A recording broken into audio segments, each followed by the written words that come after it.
What is up, everyone? Welcome to another episode of the Camper Report. We've got Bay Area baller today, or Eric Price, or Eric. Is it fine I call you Eric? That's good. Call me Eric, Ben. Okay, cool. But we've got him on the show. If you guys haven't already, go subscribe to his channel and go follow him on Twitter. If you want to promote any other place, I'm going to give you a platform here for a second to promote what you do and what do you do on your channel, and just promote yourself, I guess. Hey, no doubt. It's a lot of 49ers over at Bay Area Baller 18. You see it on the screen. Sundays I'm going live after the game. Usually Krug hops on. And then Mondays I got my show straight out of the Bay with my boys. Shout out to Kelch, Jay in the Bay, Amin the Dream. That's on Monday night. So, I'm usually live at least 2-3 times a week talking ball. And I'm happy to be here with you today, Ben. Yeah, I am too. After coming off of a huge Niners win, didn't get to react to that. So this is kind of the first time me talking live on the subject. And I put Jair Brown in my, rookies that have impressed so far this season. I'll get into it later, but I'm sure you feel the same way. So let's get right into it because we have a lot to talk about. And our first topic is what you see on the title of the show. Brock Purdy, what was your thoughts on how he played versus the Seahawks? And is it time for odds makers to give him a little bit more consideration for the MVP conversation? Last time I checked, he was 6th. I don't know if it's risen over the weekend or it might rise after this week is over. But to bring up, I guess I should have had a graphic here because I actually do have a picture on my phone of Jalen Hurts has 9 interceptions. I believe Patrick Mahomes has like 10 or something. Well, no, the number's not that high. I don't have the numbers right in front of me. But the point is, Brock Purdy, who has 6 interceptions, is below both of those guys, has not turned the ball over as many times as both of those guys, Jalen Hurts and Patrick Mahomes, who are the 2 front runners for the MVP. And so is it time to give him a little bit more respect in this conversation? And I will look up the numbers real quick. Put some respect on Purdy's name, Ben, because when you proposed this question to me, I had to go in and check it out and see who are the favorites for the NFL MVP. And Jalen Hurts, he's the top favorite. Then you got Lamar. Then you got Patrick Mahomes.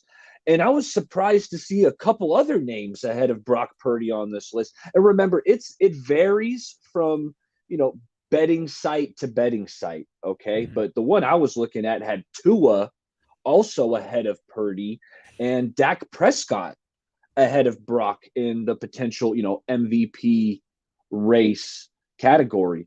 So yeah. I was surprised to see Purdy behind Tua and behind Dak. I thought Purdy belongs in that top 4, with Jalen Hurts and Patrick Mahomes, Lamar Jackson, Brock Purdy. I think he belongs in that top 4, which one betting site did, but the majority of them had Purdy hovering around 5 or 6. So put some respect on Brock Purdy's name. He's been playing sensational ball, even during the 3-game losing streak. I know he turned it over, but it was like, even in those games, Ben, through 3 quarters, Purdy was playing awesome. Mm-hmm. It was just in the 4th quarter of those, he had a couple turnovers that, you wish he could have took back. But that the Vikings game is a perfect example. He was like 11 of 13 at one point during that game. So go ahead. Sorry. Absolutely. No, he was off to a really good start in that Vikings game. And, I was surprised to see him that low. Now, kind of looking at this previous game, this Tampa game under the the Seahawks game under the microscope, I thought he was good. I thought it wasn't his best game. We've seen better games from Brock, just off the top of my head. Mm-hmm. The Bucs game, Jacksonville, he was awesome. I was at the Arizona game where Purdy was 20 for 21 throwing the ball. And the Dallas game against that defense, he had 4 touchdowns against a tremendous defense in the Cowboys. So Brock's had so many spectacular games to choose from. This past Thanksgiving Day game against the Seahawks, it was good. not quite on the level of some of these other ones I've mentioned, but I liked how, for the most, he took care of the ball for the most part. Now, there was the one interception, right? They were backed up towards, their end zone. And I thought Kyle could have called it a little more conservative, maybe just mix in some runs, get the ball, because the defense had been just locking him down. But Kyle, he was aggressive. And that being said, it was probably the one throw Brock wishes he could have back. He kind of threw it up high to McCaffrey. It got tipped up, and next thing you know, it's a pick six. But other than that, I thought Brock played a good game. He had some really nice throws. The one that sticks out to me and probably everybody is the dime to Brandon Ayuk for the touchdown on that post. But that wasn't the only throw. There were a bunch of throws. Like, you can't even keep track of them all, Ben. It's like every week Brock makes these plays that just make you say, wow. And what I love about Brock is that it's like 80% of the time he's playing within the offense. He's going through his reads, just like Kyle Shanahan would like him to. But then he gives you that extra 20% where he's extending plays and giving you more than just what's scripted. So Brock, he's been playing fantastic. I thought he was good against the Seahawks, and he absolutely deserves to be in this MVP conversation. Well, and Patrick Mahomes has 9 interceptions. I looked up Jalen Hurts. He has 9 interceptions as well. They both have 9 interceptions. Now, granted, Patrick Mahomes has 19 touchdowns, and I believe he does have more pass attempts than Brock Purdy does. But, well, don't check me on that. But I know that the Chiefs do tend to be a little bit more pass happy than the Niners do. I will say that the last time Kyle Shanahan had an MVP quarterback in this conversation was Matt Ryan, and that was when he made the Super Bowl as an offensive coordinator. So history shows when you have a quarterback that can run the system at a highly efficient rate, the Niners are in business. And, some people, I guess Grant Cohn, I listened to some of him. He said Kyle Shanahan, after that interception, went into a shell.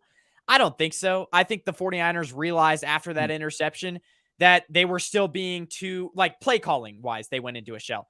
They were being too aggressive, and they had to realize that they had a lead, and all they needed to do was run the ball, and they would win the game. So I think that was the reason for why they stopped calling as many aggressive throws in the fourth quarter. And what separates this team with Purdy is now his deep ball isn't like, he doesn't have a super strong arm, but the thing is teams have to respect his deep ball. And that's really all it takes for you to get it done in Kyle Shanahan's offense. That's all Kyle Shanahan was asking of Jimmy Garoppolo.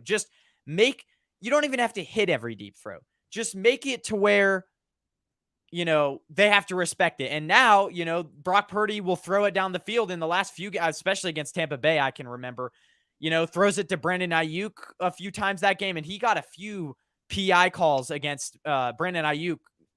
The defender was holding on him a few times. So if you can even get that deep down the field, if you can get a few holding calls per game on the defense, that's enough to carry the 49ers into that next level. So Purdy, I love how Purdy is willing to give his guys a chance. Yeah. Right? Well, Kyle is so good at scheming it open. He will create separation with his route combinations, but he's not going to scheme up 5 yards of separation every play, right? There are going to be some contested plays that need to be made, and it feels like Brock, he trusts his guys, whether it's BA or George Kittle or Debo. And more often than not, the receivers are coming down with the ball. And it's because of Brock's trust in the receivers and also his ability to put the ball into places where it's like, hey, it's going to be my receiver or it's going to be incomplete. Right. Let's get to some of the comments. Well, hold on. We got one up here. Grandizer says, hey, Lil Benji, how was your Thanksgiving? It was good. Spent time with the family. And how was tell them how your Thanksgiving Man, was. I I'm love sure. Thanksgiving. Yeah. Just eating a bunch of food, watching a bunch of football. It's one of my favorite holidays, and I was happy to spend it with my fam, and I ate well, so no complaints on my end. Did you watch the earlier football games versus Lions Packers? That was so Yeah. shocking. I didn't watch the Lions Packers game, but when I looked at the score, and man, that was Hey, incredible. it helped the Niners out too, right? Because, while it, It it did. feels like the Niners and the Eagles get all this pub, right, for being the best teams in the NFC, it's like, well, the Lions, statistically with their record, were up there too. So it hmm was it was good to see the Lions drop one because now, man, it feels like it's a three-team race for this NFC. Maybe four if you're gonna mix in. I'm not gonna throw in the Cowboys, No, but some people might. I love how people give the Cowboys respect when their last 5 games have been the Rams, Commanders, Giants, Eagles, which is one good team, and Giants again. I think I'm like, bruh. One it dash 187 dash says Purdy dog. Yeah, yeah. Dot Purdy franchise is in here saying, "Yo, what's good, franchise? It's been a while. Thanks for hopping in." And then he also says it's almost that time again. We just have to get past. He's an Eagles fan. We just have to get past Buffalo, and we'll meet once again. I cannot wait. I'm actually going to be in Australia for that game, so it's going to be at like 9 o'clock on a Monday. Well, We're are you going. gonna have that? You gonna be able to watch that? Yeah, I have illegal sites that I watch that I watch games on. So don't. Okay. All Yeah. right, man. So, but yeah, I will be able to. Mark Graves says the best part of Purdy's game might be how he feels the rush around him. He just doesn't get rattled. Yeah, I feel like on that interception, that was the one time where he kind of did. He threw it off of his back foot. If you saw the same thing and kind of just that's how it was inaccurate. He kind of like faded away from the pressure instead of stepping up and just threw it off of his back foot instead of leaning into the throw. That's kind of what I saw from the replay. But Yeah, I agree with Mark though. I really like Purdy's pocket presence, his ability to, and so it's not always escaping the pocket, which he's good at, but it's like subtle steps left, subtle steps right to get away from a defensive end. So the subtle pocket movements are just as important as, kind of breaking the hole and extending plays and then making plays off script. But hey, shout out to Mark. yes, sir. So next topic. We will get to the Eagles breakdown. So guys, do not go away. That will be later on in the show, Eagles breakdown and prediction.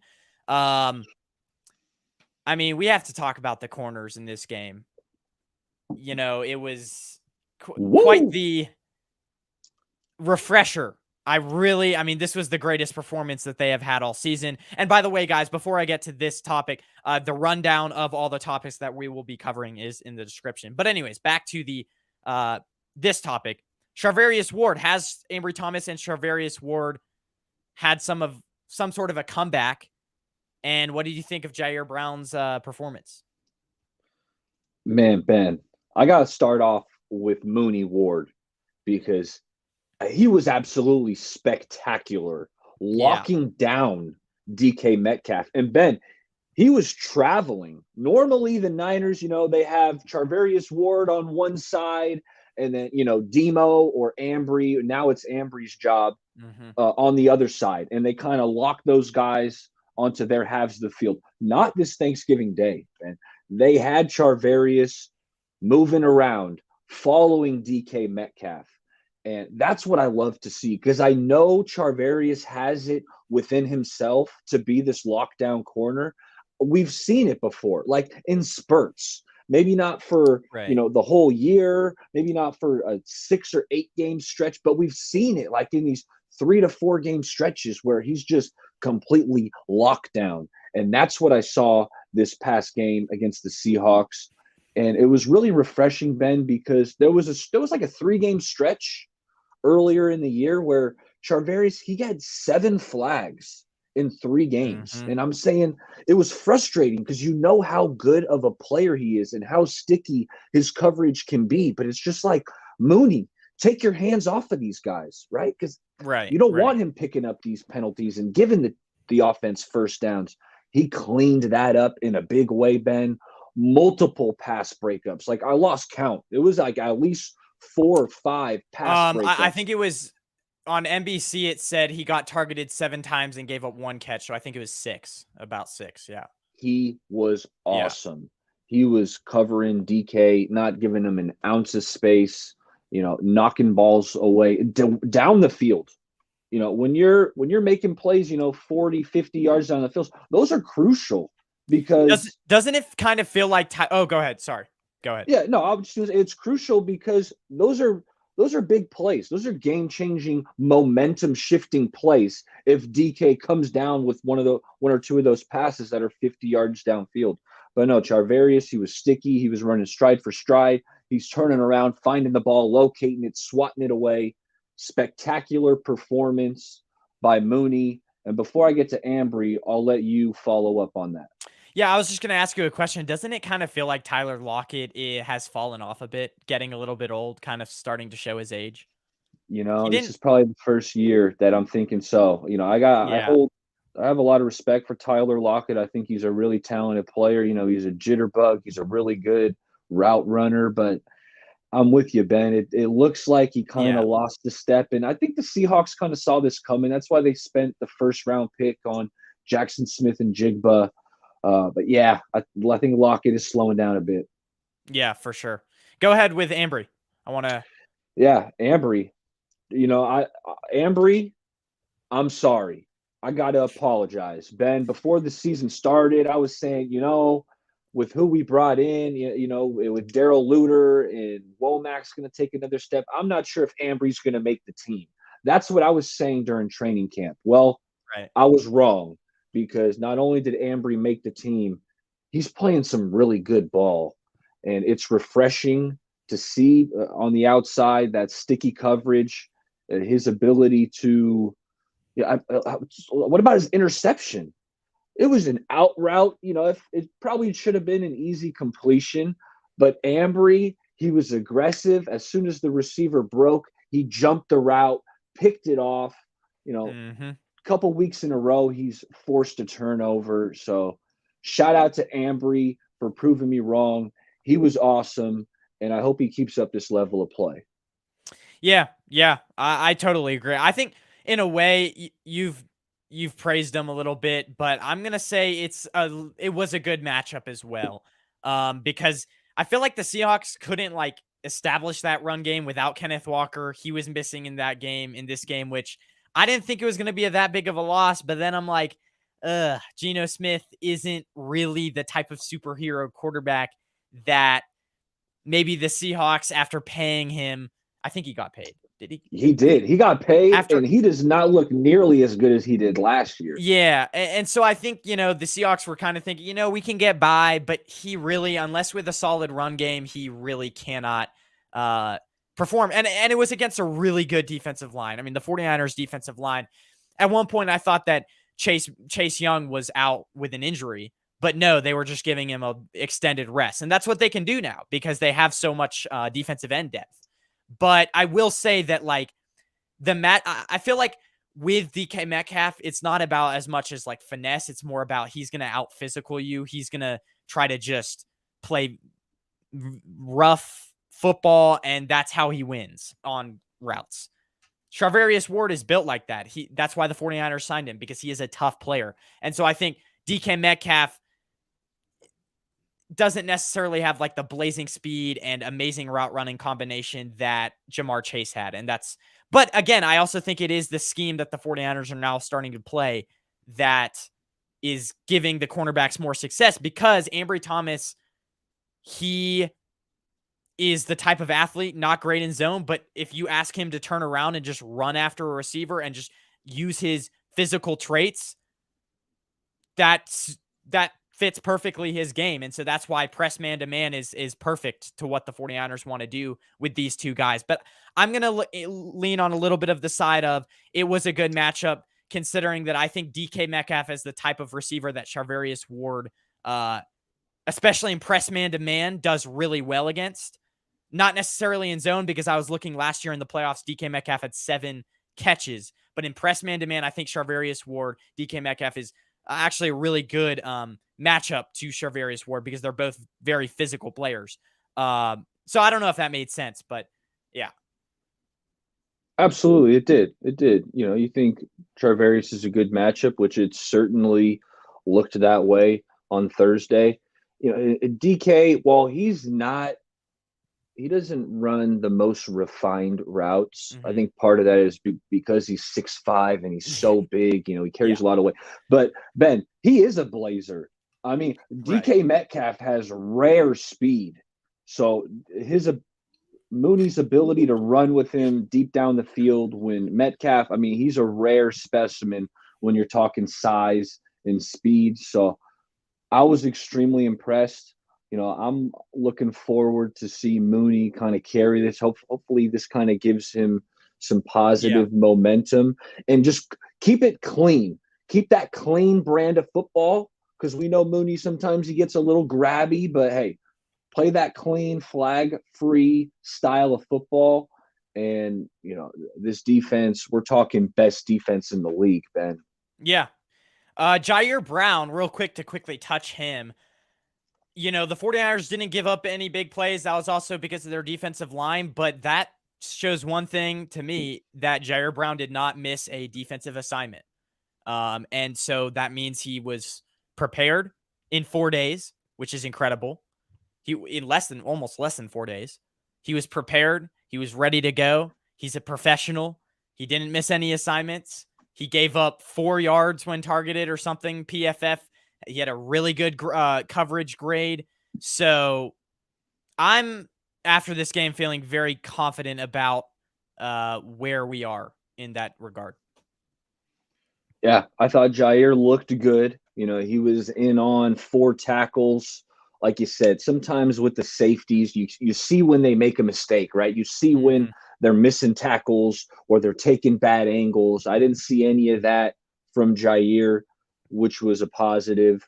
And, similarly to Hufanga, Ben, I feel like Jair Brown, he's a playmaker. He's got some of those instincts. He's got some of those ball skills. You saw it with the interception a couple weeks ago.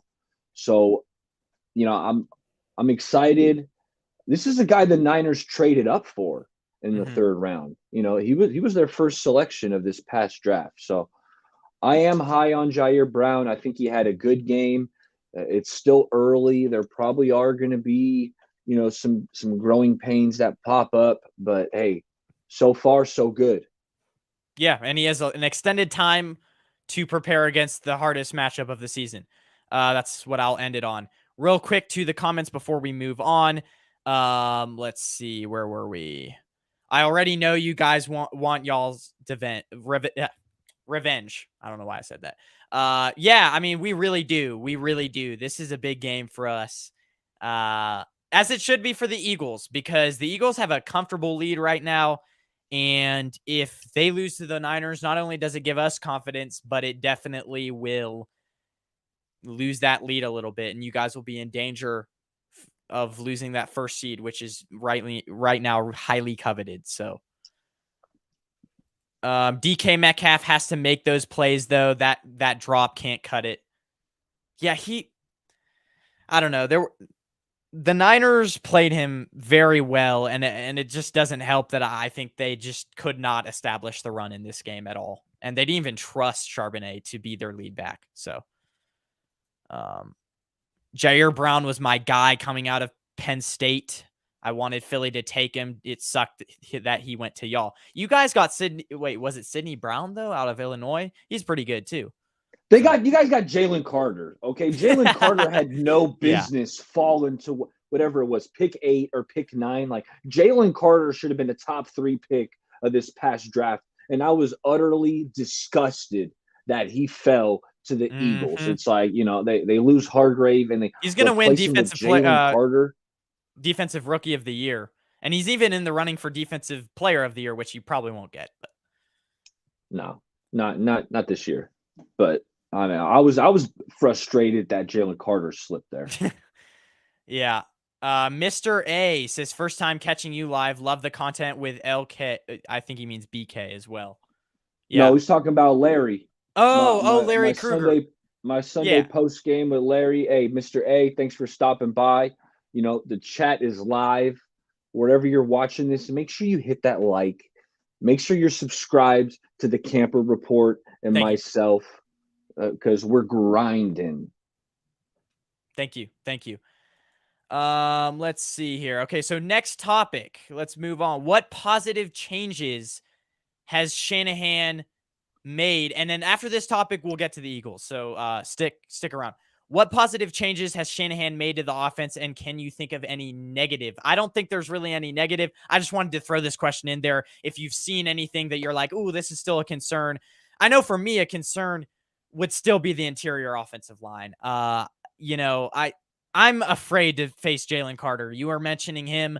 Vita Vea in that last week's game, that was the one concern. Like, Vita Vea was actually getting pressure on Brock Purdy, and Jalen Carter is at this point basically better than they're on the same level, I would say. So I am really, really afraid of what this interior offensive line is going to look like, and hopefully we do not get destroyed. But that's not like a system flaw. Like, that is a system flaw, but that's not something that he can really change necessarily, Shanahan. So really, you think? Okay. So tell me how they could. Well, they've made one adjustment, and it's I guess Burford. Yeah, the Feliciano kind of inserting himself in to this offensive line. Ben, I told you, pre-show I had rewatched this Thanksgiving Day game early. I put on the all 22, and one of the things that stood out, Ben, was Feliciano. Not only how wide this guy, man, talk about a wide-bodied dude in Feliciano.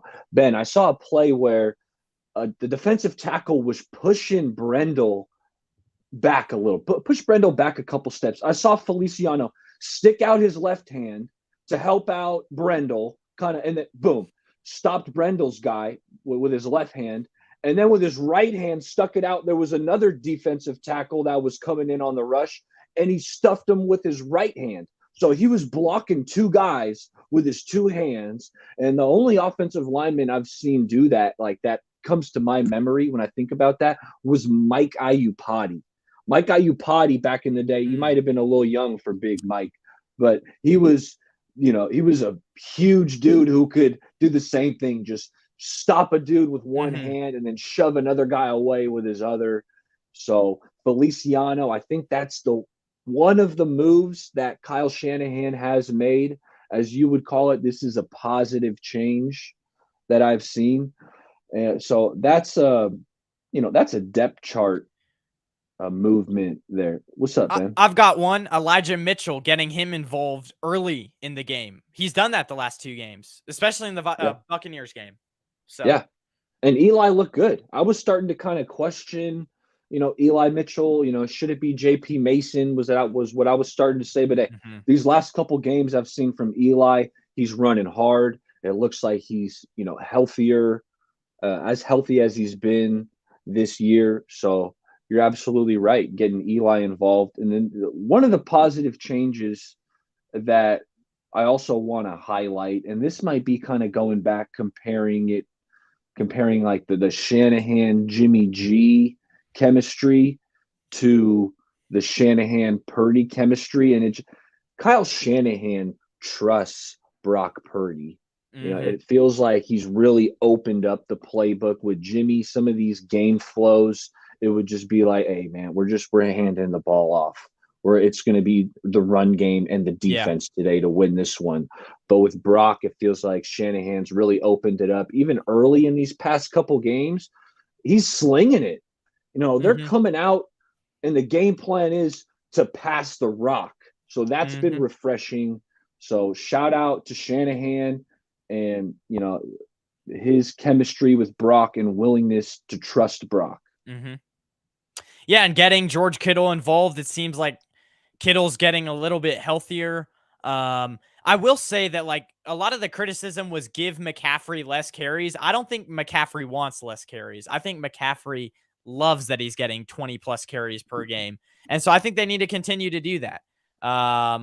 So that's a big thing. And then I guess defensively, I mean, that's not really Kyle Shanahan's department, but I will say Steve Wilks doing a really good job at just mixing up different pressure looks, blitzes at subtle times. You know, they don't blitz a lot, but he does it when you least expect it. And last game, there was a few times where it ended up in a sack or just, if you could get the quarterback flushed out and flustered, it ends up in an interception or it gets the guy, it ruins the timing of routes.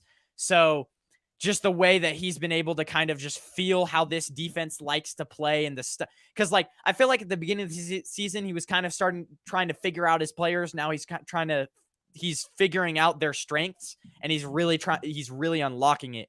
And it's helping for sure. So, and he's adjusted really well to where DeMeco Ryans, he made adjustments, but Steve Wilks has really been fluid and just able to make adjustments really seamlessly, so. Yeah. And, I love how you tweak this question to go from Shanahan to Wilks, because I did the same thing. When you proposed it, I was like, I see even more changes with Wilks and more adjustments, and I want to dive into those because the first thing I've noticed the past couple games, Ben, is how he's bringing up the linebackers more towards the line of scrimmage. I call it mugging the gap, where these guys are up at the line of scrimmage. You don't know if they're blitzing. You don't know if they're dropping back into coverage. I have noticed that, it keeps the offensive line kind of at question. Okay, who's blitzing, who's not? It makes them think. And anytime you can make an offensive lineman think and kind of hesitate for a second, you're putting your D-line at an advantage. So I see Wilks mugging the gap more. And like you said, I'm seeing the timely blitzes, right? Early in the year, it felt like, he was blitzing, but sometimes it felt like an unnecessary blitz. And I know the first one that comes to mind, right, was the one right before halftime to the Vikings where, he just blitzed at the wrong time. And all of us knew it. And you're saying, what? I really feel like he's locked in on when to blitz. He's executing these timely blitzes. The Niners sacked Geno Smith, I want to say 6 times. Yeah, 6 sacks. Like, that's a lot of sacks, Ben. And this D-line has been getting after quarterbacks the last few weeks. So kudos to Steve Wilks, because I see the adjustments he's making, mugging the gap, timely blitzes. And then also on the back end with the secondary, I'm seeing a little more press man. It's not just that soft zone, because when you're playing this soft zone, quarterbacks are going to get the ball out of their hands quick. That's going to negate the pass rush. But when you play, a more aggressive style of coverage, now, the offensive line is going to have less time to hold up. This D-line, they're gonna get after the quarterback. That's what's been going on. So kudos to Steve Wilks, because that's where I see the adjustments happening. Not to mention, throughout the depth chart, right? Benching Isaiah Oliver, bringing on Ambry. So there's, I think Wilks has really been cooking up some adjustments here the last few weeks. And let's hope there's no injuries, because I know Charvarius Ward went down for a second, and it kind of scared me there at one point in the game at the end there. So I was like, ugh. But anyways, he says, y'all got Hargrave. Well, franchise says, y'all got Hargrave, but though, so win-win. Yeah, I guess. I feel like Jalen Carter is definitely is going to be a better player eventually down the line as Hargrave. But yeah, I guess so. All-around player, I'd take Jalen Carter. Baller, how about them Kings? Are you a Kings fan? Negative. You're a Warriors fan. I'm a Warriors fan, but I don't hate the Kings. Kings have been playing a good brand of ball. I've been keeping an eye on them, especially my boy Sasha Vezenkov. Okay, interesting. I'll look him up. I have not. I don't know if I've he's first year in the NBA. He's had a long, successful career in Europe, but he came over to the Kings. Yeah, he's been playing pretty good from what I've seen of him. Lo Jackson says big area baller. She says hello. I don't know if it's actually it's not a. I don't know if it's a Lo Jackson. I'm assuming that's he says hello. Sup, Lo? Thanks for stopping by. Spencer Alsey, Carter isn't better than Vita yet, but I think he will be down the line. And I It's don't pretty know. close, Spencer. It's pretty He's close. top 5 Close. defensive tackle right now of PFF stats right now. So I mean, they're both really good defensive tackles. yeah. Well, as far as length goes, I would take Jalen Carter. He has more better measurables. So you know why he put Mitchell in, right? To say F you to Cone. Yeah, I don't know if I don't hope that coaches don't do that. I don't. I feel like the fans are thinking that, but I hope that the coaches don't make play calls both based off of opinions of people that. Yeah, I'd hope he doesn't do that, but Sometimes you look for motivational tools that's true. anywhere you can get them, Ben. So I would not be shocked if after that question from Grant, that Shanahan went to Eli and they said, "Hey, man, these guys in this press conference, they want me to start playing Jordan Mason. They're saying you're averaging 2 point something yards. They're saying you ain't getting it done, Eli. So make me look good and kick it up a notch." Like, I wouldn't be Yeah. surprised if something like that happens. Hey, who knows? Who knows? But what you guys have all been waiting for is what our next game is going to be. Well, our next matchup breakdown is going to be. What are some flaws that you have found in the Eagles game that the 49ers can exploit and vice versa? So maybe some flaws that the Eagles can exploit. One flaw that I think the Eagles can exploit, and it's more of an unknown for the 49ers. I'm not sure if the 49ers are strong at this area, but the 49ers have not seen a man-to-man deep threat like Devontae Smith down the field yet. They haven't seen a receiver like that yet. And so I'm going to be interested to see how much attention the Eagles give. Maybe they put a receiver over the top with Devontae Smith. And because I know that Ambry Thomas, if he's covering Devontae Smith, he's been good. But Devontae Smith is a different level of receiver down the field. You saw it against the Chiefs. He had that really big catch at the end there, at the end of the game, that got him near the end zone and got him over the top and beating the Chiefs. It was like fourth quarter. And so the deep ball for the Eagles is really impressive when Jalen Hurts has time. And so I'm just excited to see how the 49ers defend a deep ball against an elite quarterback and an elite receiver. They got a couple elite receivers, Ben. I mean, A.J. Brown's Yeah. playing, like one of the best receivers in the NFL. A.J. Brown, it's like I'm watching Terrell Owens reincarnated. That's the level A.J. Brown's been playing at. But I like how you talked about Devontae, and kind of my concern with Devontae is when he goes to the slot. Yes, you got to monitor him when he's outside with Ambry, but he is so freaking quick. And while I like Demo, he's physical. Demo will hit you. He doesn't shy away from contact. That being said, the straight line speed, I don't think it's great.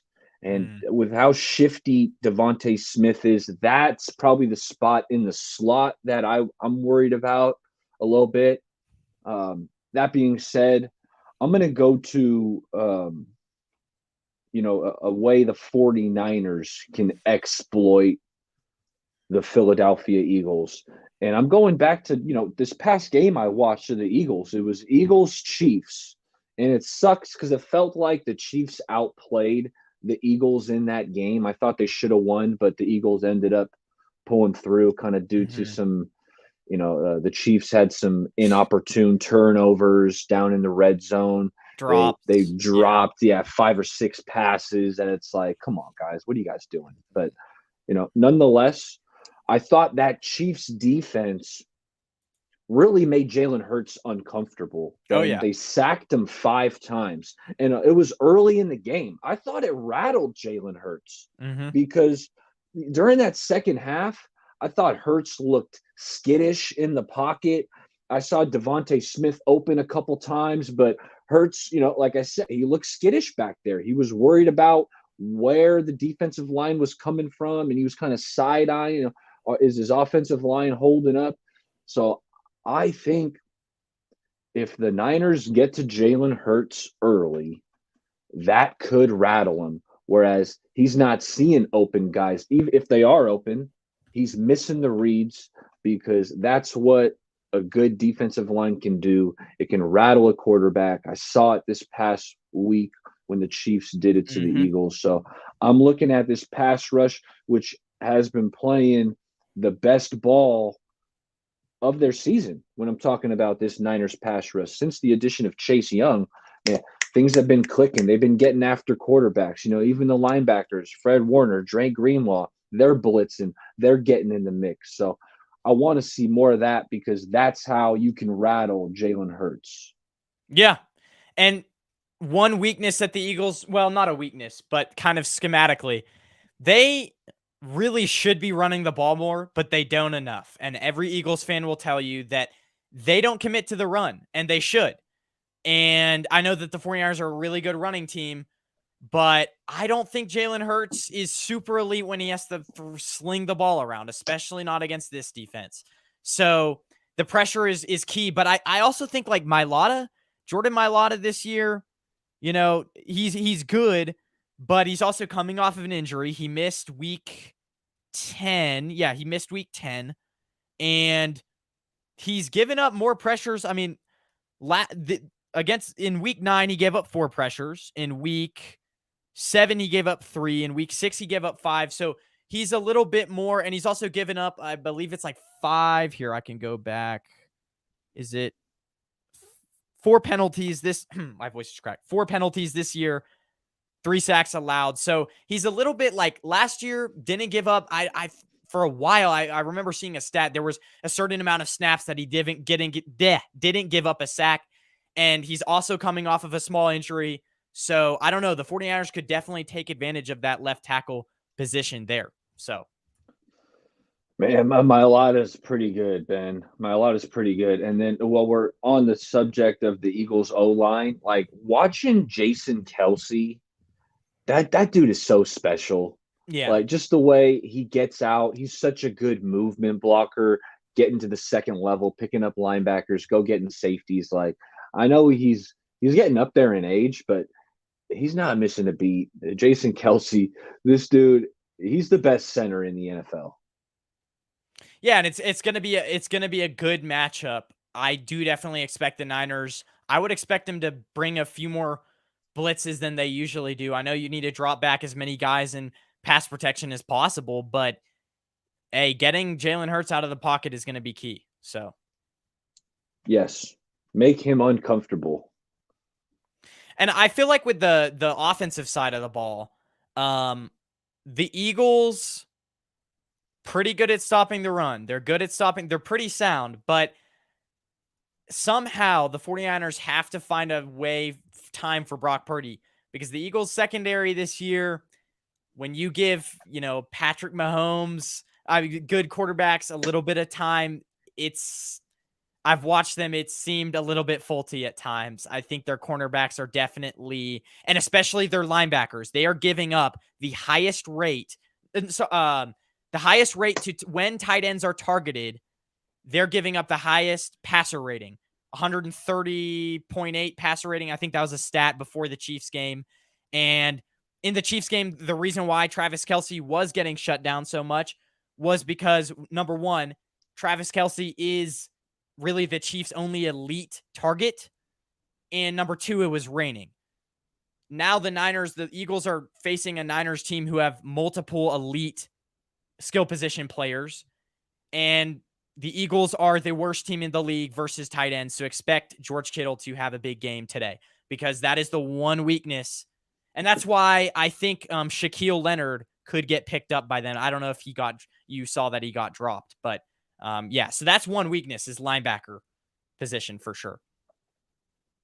I agree with you. Yeah, let's, especially the play action can really screw with the linebacker's mentality, right? Because especially if they start running the ball with some effectiveness, and then those linebackers, they're going to be suspect to the play action where they're going to get sucked up, towards the line of scrimmage. And then you're going to have Brandon Ayuk, Debo, George Kittle open over the middle because the linebackers have vacated that area. Now, looking at the Eagles, their mismatch they have over us is Hassan Reddick going up against Colton McKivitz. That is a concern of mine. We know what Hassan Reddick did to us in the NFC Championship game. Hassan Reddick, he's a game wrecker, Ben. Yeah. And the thing is that I talked about the play action. Hassan Reddick does not give a blank about play action. Like, he is going after the quarterback. Okay, so let's account for that.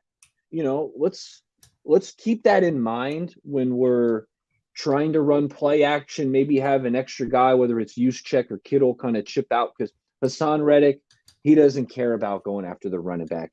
He's trying to cause a turnover out of the quarterback's hand, whether it's a forced fumble or a sack. So I'm concerned because McKivitz, while he's been okay, Ben, but Hassan Reddick's a really good player with a lot of burst coming off that edge. So I'm concerned about it. And then the other spot, I'm not going to toot Jalen Carter's horn anymore, but, Jalen Carter, Jordan Davis, Fletcher Cox, that interior going up against, I feel good about Feliciano, but even Brendel, like when Brendel has to block one-on-one, I get concerned. When Brendel has help, he holds up. I think he's sound. In the run game, I think he's good because he's also good on the move. But, when he's trying to anchor one-on-one against a Jalen Carter or a Fletcher Cox or a Milton Williams, like, it could be trouble.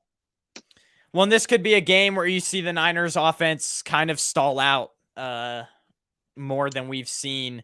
They obviously kind of took their foot off the gas pedal in the third quarter against the Seahawks, but this is a lot better. Even when the Eagles do have their flaws, it's a lot better of a defense than Seahawks and really that we've seen all year. And so I'm a little afraid that, the things that Kyle will do, since it's going to be hard for us to go downfield a ton, the things that Kyle is going to do is going to get bland as the game goes on. And I don't know how creative this game offensively is going to be. It could turn into that type of game, and we have a final score prediction, so I'm going to save it, but it could turn into that type of game where it's very gritty and defensive, and where both teams are kind of trying to find answers for the other team on offense. Both teams are trying to find answers on offense for the other team's defense, because there have been question marks about the Eagles' offensive coordinator. You talk to any Eagles fan, the lack of creativity. And then I could see, Kyle Shanahan, as the game goes on, lacking answers for this strong Philadelphia pass rush. So I could see it being a very chippy game. Yeah. That it will be. This is going to have a playoff. It's also going to be raining. Atmosphere. Did you see that early forecast? Drizzle? I didn't. Ben, Jesse Naylor tweeted that today. Over a week in advance, we're talking weather? Yeah. I mean, no, I'll check the weather a couple days before, but I mean, things change. We're talking over a week ahead. I mean, I don't know what kind of meteorologist degree, we got going on here, but But if it comes down to who needs to run the ball better, I trust the Niners in that instance. So, well, I do too. That being said, DeAndre Swift's having a really freaking good year. Yeah, DeAndre Swift, like, I loved him coming out of Georgia, and then with the Lions, it felt like he was always banged up, and they never fully committed to him. Like, the Eagles are giving him the rock, and what also aids DeAndre Swift is the fact that Hurts is a dual threat. Because you can't especially on some of these read options. You can't just collapse on the running back. Otherwise, Hurts could pull it. And, if the defensive end doesn't set the edge, then Hurts could be off to the races. So, yeah, that's how I feel about that, Ben. Let's get to some of the comments. Let's see. Where do we line? I think it's right here. I'm going to be honest. I'm worried about Ayuk than Debo. Yeah. Oh, yeah. I am too. Although I think Debo in this game could be the type of guy where you could see third quarter, they're struggling a little bit, and then Debo just gives them a spark. You know, you throw a screen to him and he gives you 20 all of a sudden or something. So both guys are very versatile. Well, especially Debo. They lined up Hargrave on outside on – wait, hold on. They lined up Hargrave on outside and Young inside. Yeah. Wait, Chase Young. Yeah, they did. Yeah. They put Bosa and Young on the inside. They had Hargrave and I believe Armstead on the outside. Hargrave ended up with the sack. Interesting. At least on one of those plays. So anytime, you go with a new front that generates a sack, you feel like we're probably going to see that look again. All y'all got to do is put Ayuk on Bradbury, and there's hold on. I'm just trying to I skipped a few comments, but we're closing in on an hour here, so I apologize if I skip a few comments, and we'll try to get back to them. But all y'all got to do is put Ayuk on Bradbury, and there's clear mismatches. I'd be comfortable with Bradbury, and I am getting to franchise a lot more because he is an Eagles fan, and I'm interested to see his take. But so I'd be comfortable with Bradbury on Debo than with him on Ayuk. Okay, interesting. Yeah. Bradbury seemed to have lost a little step this year. Last year he had some good coverage, some sticky coverage, but this year, he's given up separation. So I agree with franchise. If BA is matched up with Bradbury, that's advantage BA. Let's see. Hurts doesn't do well under pressure. I mean, yeah. Last week was a good, and the thing is like the Chiefs were able to get pressure with 4 guys. This is why I think the Niners defensive line will do very well against a pretty good offensive line, top 5 offensive line, because the Chiefs were able to get pressure with 4 last week. And although they have better sack numbers this year, I believe like Karlaftis has like 6 or 7. They have one other guy that is 6 or 7. Jones has Chris 6 Jones or 7. Is a monster. But I still think who's playing. I still think the Niners have a better defensive line. It took a while for them to get going. So if the Chiefs defensive line did good against the Eagles last week, which they did, I think the Niners can too. So, let's see. Armstead has to use his length on Jason Kelsey. Yeah. Kittle should destroy the Eagles defense. Yeah, I'm excited to see that matchup. It's the routes. Ayuk creates like 4 yards of separation every time. Man, it's like he's like a top 5 route runner. I mean, he's so underrated because nobody's going to give him that credit, but he's really good, man. So. Yeah, he is. Okay, so I guess we could get to final score now. This can be a quick topic, and then we can get to what would have to happen for the Niners to get number 1 seed. Obviously, they'd have to beat the Eagles, but there's a few other things that would have to happen. They don't really control their destiny. Final score to the Final score to the 49ers versus Eagles game. What's your final thing here? Yeah, it's going to be a slugfest. I think it's going to be a tight one, Ben.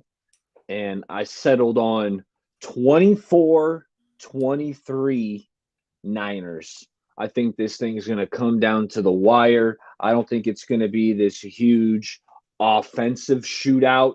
I think it's going to be a gritty, a tough, like you're probably going to see some chippiness. There might be some unsportsmanlike conduct penalties that kind of pop up. Like it's going to be one of those games where Trent Williams punching someone.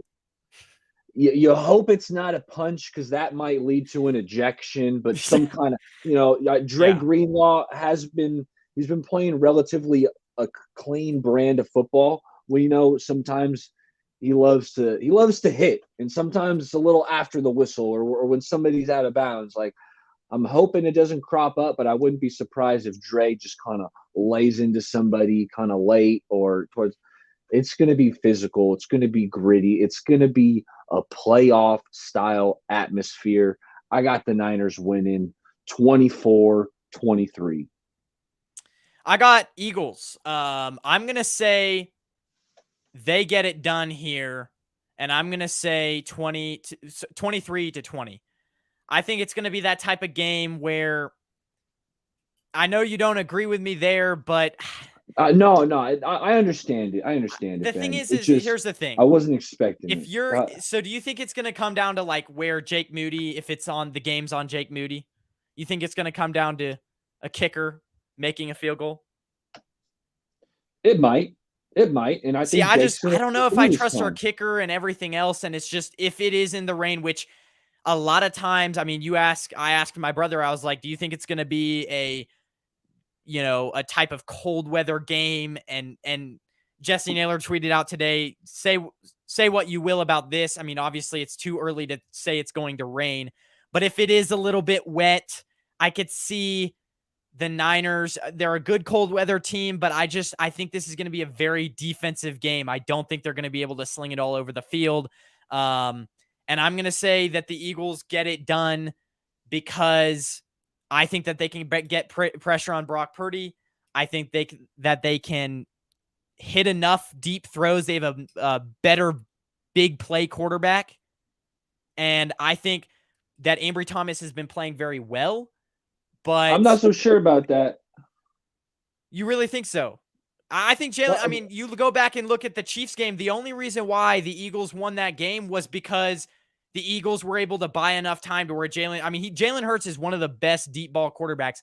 And I think that, yes, Ambry Thomas has been playing better, but if you, especially an elite downfield target like Devontae Smith, if you give Jalen Hurts enough time and Ambry Thomas enough time to where I think there's going to be a few holding penalties in this game that kind of decided a little bit, a few 3rd and 8s that, because you give him enough time, I don't think Ambry Thomas is going to hold up long enough. He's been playing really well, but this is an elite wide receiving core. Yeah, I know, you can cherry pick stats to kind of create whatever notion you want, but I mean, looking at 20 plus yard plays, Ben, Brock Purdy, 48 plays of 20 plus yards. That's 3rd most in the NFL, only one behind Jared Goff and CJ Stroud. Jalen Hurts, 35 20 plus yard plays. So let me just cherry pick that statistic, just kind of showing you, hey, man, Brock's making plays down the field, and he's getting chunky yardage too. Yeah. Yeah. Who knows? I honestly think if I were to trust a cornerback down I mean, Bradbury's not great, but Ambry Thomas, he's been playing well, but I just think that there's going to come a point in this game where he's going to get a little bit exposed. He's still a player that hasn't played a ton of games, and I don't know. There's going to be penalty. I don't know. Maybe it goes both ways, but I'm saying Eagles win this one 23-20. I don't trust him fully yet to hold up downfield and the defensive line's not going to get home every single play. I'm sorry. So. Oh, that's fair. That's fair. And the thing is like, I'm not even saying he'll play bad, Ambry Thomas. It's just all it takes is 1 or 2 holding penalties down the stretch, and that will derail your defense. So, do you think Ayuk is getting enough targets? He's arguably our number 1 wide receiver. Mr. A says this. He's arguably our number 1 wide receiver, but only has 70-ish targets through 11 games. I think they've done a better job, but I don't think the 49ers religiously try to get the ball to him, because like last game, the game plan leaned more towards Debo and McCaffrey. It kind of ebbs and flows as the matchup comes each week. I don't know if. Yeah. If I'm going to answer this, I'm going to say yes, Mr. A. I know Ayuk, he's got incredible efficiency on the targets that he is getting. That being said, we got so many weapons. We can't give BA 10 to 15 targets every game because, we got Debo, we got George Kittle, we got Christian McCaffrey. So what I will say is what's going on is that these weapons are maximizing the targets they get. All of them have good efficiency. So I think that is the most important thing, because sometimes when you're targeting a guy 15 times, the other team knows it too, and the metrics aren't quite as efficient. So I like where things are at now, where everyone is maximizing targets. this offense is keeping everybody honest. You don't know which one of these 4 stars is getting the rock at any given snap. Mm-hmm. Yeah. I think it's 30-20 49ers. Wow. 30 points in Philly. I mean, and that's another reason. I mean, winning in Philly in December is really hard to do. 27-24 Niners. Okay, high scores from all of you guys. Franchise says 29-23. Of course, he's going to say that. Philly. Hurts won't have enough time. Yeah, but I mean, if you're saying that all game, I mean, all it takes is 1 or 2. So, all right, y'all have a good night. See a franchise. Okay, let's get to the last real quick. This doesn't have to be long because I know you have to get out of here. What would have to happen for the 49ers to get the number 1 seed? Obviously, they have to beat the Eagles, but I mean, you're looking at it after the Bills and 49ers, they play the Cowboys, but then after that, it's like, I think they play the Giants once or twice. Once or twice. And then they play the Commanders and Seahawks, I believe it is. So it's an easy last few games for the Eagles. So it's really, I mean, this is a must-win game. You have to. I mean, if they lose this, the Niners, it's over. It's done. So, yeah, what are your thoughts? Yeah. For the Niners to get the 1 seed, they're going to have to run the table. Yeah. They can't lose another game. And they also need some help too, Ben. Even that wouldn't be good enough. Yeah, they're going to need the Eagles. I'm looking at it. The Eagles got to lose 2 out of their next 3 games. Because like what you alluded to, after this stretch, the Eagles play the Bills, the Niners, the Cowboys, and then it lightens up. Their schedule, it looks pretty friendly. But they got to drop 2 out of these next 3. I know the Bills are kind of sputtering, but I think when you have a blue chip star like Josh Allen and Stephon Diggs, like that, anything can happen when you got, they also players. Fired their offensive coordinator, which is a good move. So, I mean, it's a good move, but I mean, Ben, people were clamoring for Ken Dorsey to get head coaching jobs. Like felt like just like within the last year. So, hey, the offense, it looked better last week. So hopefully that continues to improve. What I do like, just a quick adjustment on the Bills, is they're feeding James Cook. Like James Cook is by far their most explosive running back. Like Latavius Murray they shouldn't be splitting carries with Latavius Murray and James Cook 50-50. It shouldn't be like that. And I think they're kind of realizing, hey, James Cook is, he's the most talented back we have. So they're kind of leaning into that. Dalton Kincaid, who I really liked coming out of Utah, he's had a really strong past like 3 or 4 games ever since Dawson Knox went down.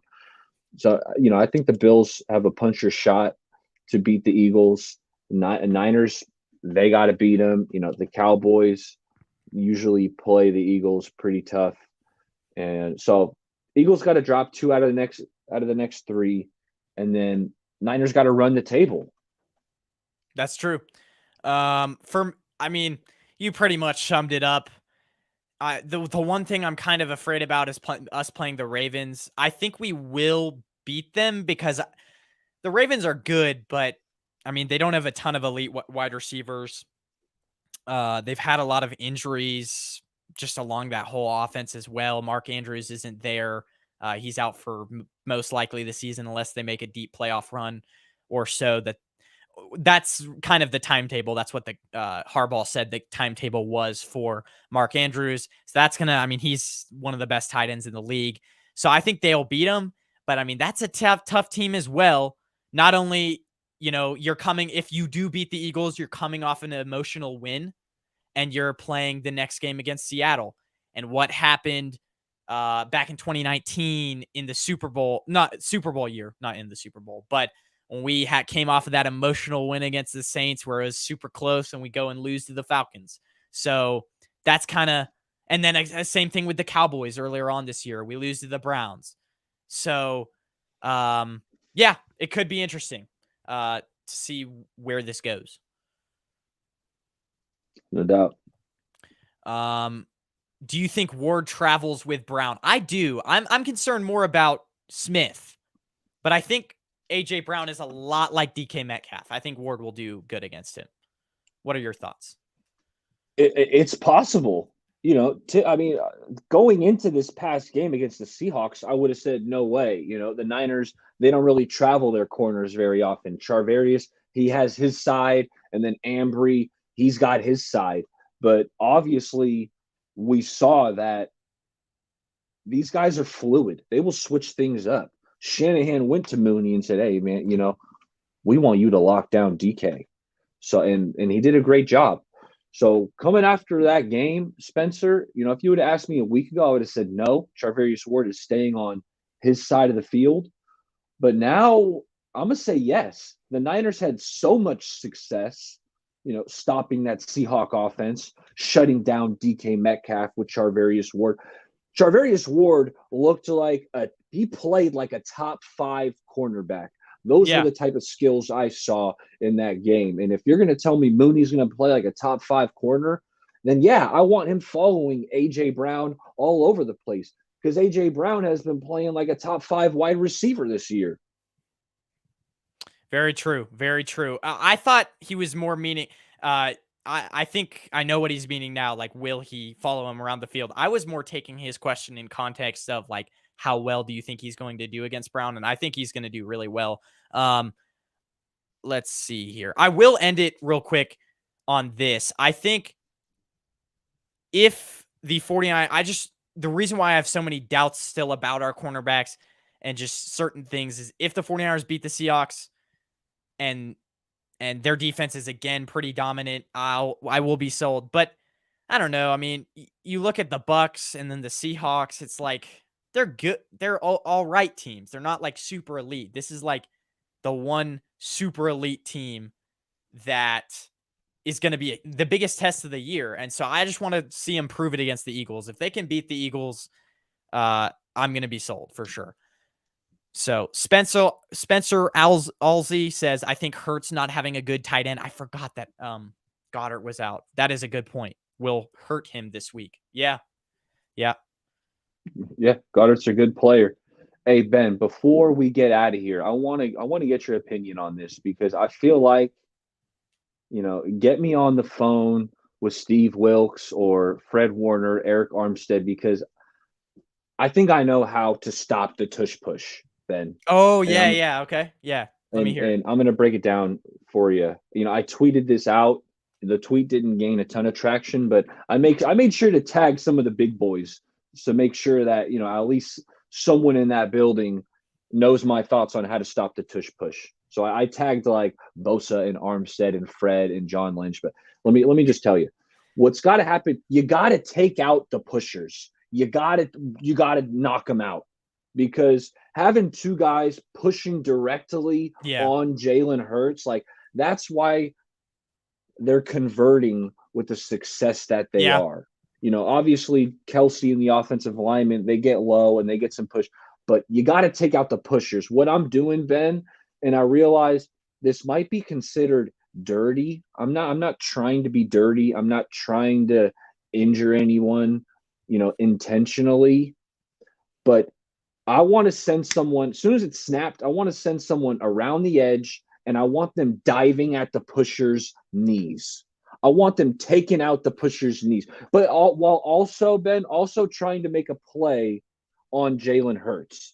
Like, I'm not just sending like a kamikaze mission saying, hey, blow up the dude's ACL.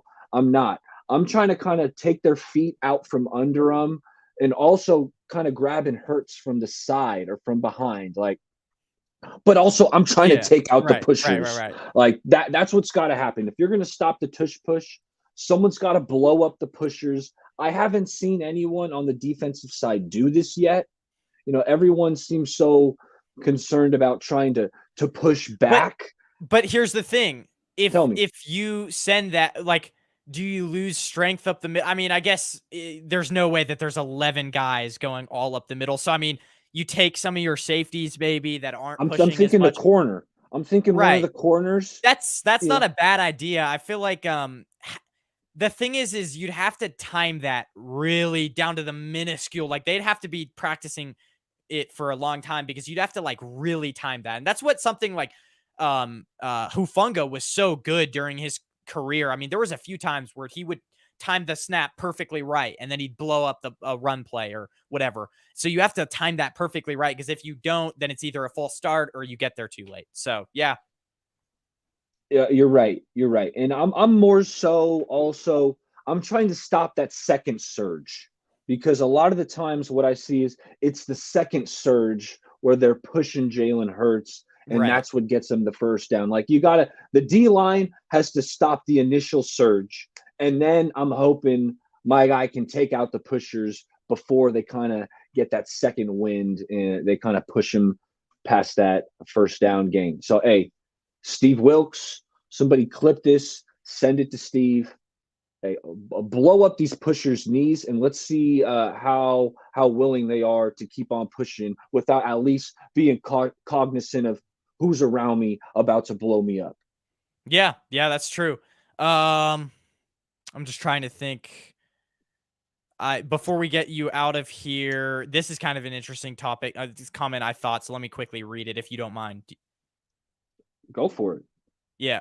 Patrick Willis, he said it's ridiculous offensive linemen can lead with the crown of their helmets, but defenders can't. That's a good point. I never thought about that, but that's a good point. Even offensive like Josh Jacobs has been fined Yeah. in consecutive weeks for like lowering the crown of his helmet, trying to like plow over a defender. So it's like defense can't lower their helmets, offense can't lower their helmets. But wait, the offensive linemen Yeah. can. Yeah. I see where P. Willie's going there. In tight games, Philly has such an advantage with that QB sneak. Might need to get some rugby consultants in the building. Yes, sir. That's Hey, the way you Mister ended A, off. I just laid it out. Blow up the pushers, eh? Yeah, yeah. I mean, yeah, that could be something. And I did see some Jalen Carter. Did you see a clip the other day where I saw a clip where he leaped under this, yeah, and tried to catch the. I feel like that can maybe work, like leap under and try to get the quarterback's like. Well, is that illegal? Trying to get the quarterback's ankles? I mean, you'd probably Well, get I your mean, it's head on a knocked off. quarterback It's spike. kind of dangerous. Even if you did get the quarterback's ankles, it's on a spike. Are you talking about on a spike or just on a regular play? Well, so on the tush push, if you're Oh, like on the tush you push. Oh, leap under the center. I don't know. It's kind of a stupid idea. I feel like you'd get crushed because, like, once you leaped under the center's legs and tried to get Jalen Hurts or the ball, then you just get destroyed by like a million other men. That I are don't think you could get under Jason Kelsey. That's the thing. yeah, Have you seen how low Jason Kelsey yeah. gets That's on that? Like, I don't yeah, think yeah. anyone's getting under him. That's true. Not a great idea, but hey, it's the thought that counts. Hey, we're spitballing. Well, let me give you my wild thought that could like revolutionize the NFL, Ben, before we wrap it up, because I've been Yeah. kind of throwing this one out there for a couple years now, but I want to see like a 7 foot red zone threat. I'm looking at like give me someone who's like 6'10, 6. I want someone who Mm. can go up, DBs like a tall safety or a tall Yeah. forward, what, like 6'2. So I think you could get a serious mismatch Like Eric down. Armstead.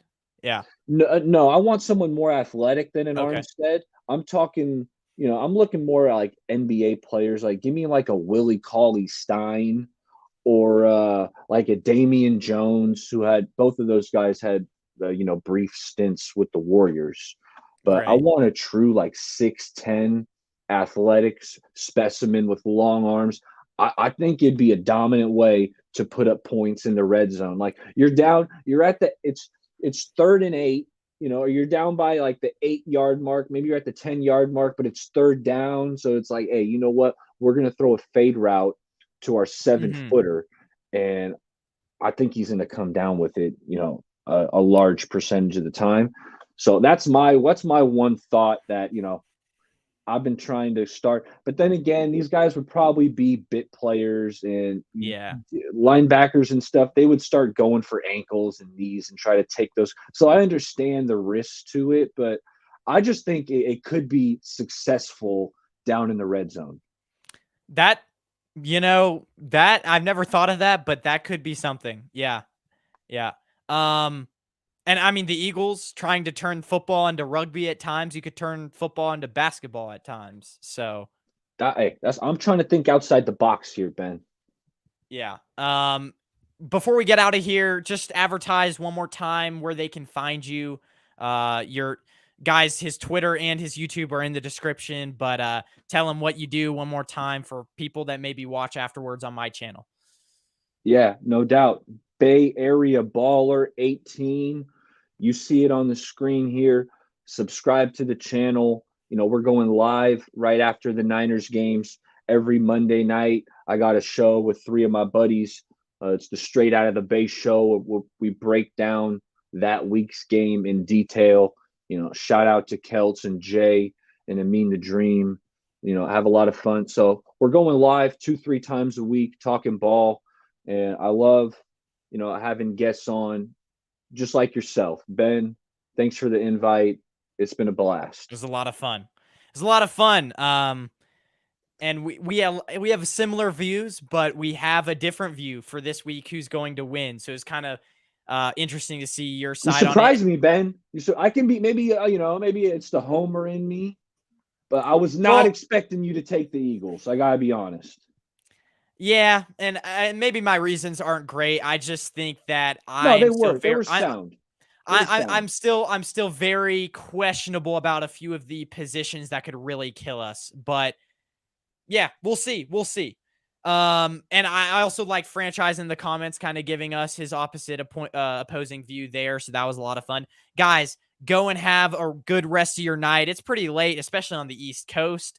But I'm gonna go and maybe get a snack before I go to bed. I'm sure you're gonna go spend maybe some more time with your family, guys. Go have a good rest of your evening. And the game is next week. This was an early breakdown, and I'll be posting maybe once a week shows. I will be going to Australia, so the content will slow down a little bit, but stay tuned for clips from this show posted on my channel afterwards. So we'll see you guys later. Do you want to quickly answer this question from Calvin and Hobbs? Are you looking at that, or Why not? What's up, Calvin? You said, hey, Calvin's should Hobbs? wait to see what happens with Sunday's game with the Bills before making a prediction. Yeah, I think we yeah. know This these is very teams. early. I mean, it's early, but we know what these teams have to offer. And Yeah. regardless whether the Eagles win or the Eagles lose, I don't think that's going to affect kind of the keys to the game that we've highlighted throughout this show. But hey, Calvin, thanks for stopping by. I did forget to mention that if the Eagles lose tomorrow, the stakes are even higher. So, yeah. Anyways, have a good rest of your night, everyone.